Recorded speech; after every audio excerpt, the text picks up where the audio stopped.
everyone, it's Dr. Erin here, one of the good doctors of Abbey Research, and it is Wednesday, November 20th, and for today's Good Doctors Diagnose, I want to talk just a little bit about one of my favorite sports athletes from my own hometown team, the Pittsburgh Penguins, the captain of our hockey team, Sidney Crosby. And the reason I want to talk about him in the capacity of the Good Doctors Diagnose is because a lot of people talk about, you can find that online, conversations about his leadership style and the way he leads the team. Sidney was drafted by the Penguins in 2005, which is when he also debuted. So he's been in the league for 14 years. He's been our captain for the last 12 years. And under his captaincy, we have won three Stanley Cups. Including the year of his captaincy, his first captaincy, we went to the Stanley Cup Finals and lost. The next year, we went to the Stanley Cup Finals and won. And then we won back-to-back Stanley Cups in 2016 and 2017 as well. But I think he's such a great example to talk about different leadership styles and what leadership can look like. And the way I talk about it, as you've seen from the title, is quiet leadership. And what I mean by that is we often have this stereotype, particularly of men, of leaders that are kind of loud and boisterous and kind of, stereotypical Braveheart, if you will. Use Mel Gibson as an example of that.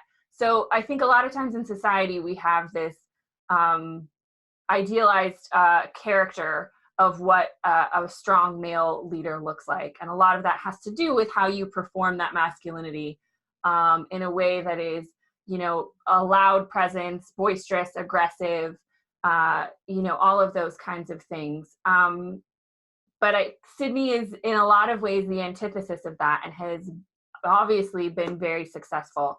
So he's a quiet person. I think he's a quiet leader in the room from what I've seen from footage. He's not the loudest person. He's not the one that in the locker room, he's not the one that always does the kind of inspirational speeches before big games. He understands other people's roles, and that is not his role. And that's a really, really big leadership quality, that he recognizes the importance of having other voices in the room and how those voices can help build your team and build a successful team. He knows what his role is and he performs it to the best of his ability at all times. He's a lot of lead by example, which is can be a really effective leadership strategy when you bring other people into the leadership journey as well, which I think is something that he does very effectively by recognizing other skills and how those skill sets can benefit the team. He's it's a team sport, but he's very, very team oriented. And that is the focus of how he can best serve as a leader, is how he can best serve the team, which is a lot of, which you don't necessarily always find that with team captains who are also superstars. Because to be that good at your calling, I think requires a healthy level of ego, which can oftentimes then, launch people into the stratosphere of ego. And that's not a characteristic that he appears to exhibit either.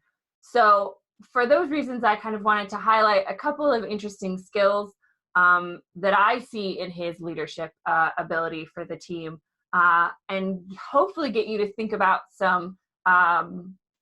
leadership differently and maybe how you can bring some of those particular skills to your leadership style. You don't always have to be the loudest person in the room, the most outspoken person in the room, the person with all the ideas, the person with all the great speeches in order to be an effective leader. There's a lot to be said for quiet leadership, for leading by example, for leading by letting others lead, which is a huge thing and takes a lot of confidence to be able to give the space to other people to lead when it's necessary. So all of those qualities I see in our beloved captain, Sidney Crosby, and I wanted to share with you for this Good Doctors Diagnose. That's everything we have for this week. We will see you all on Monday. Have a great week, everybody.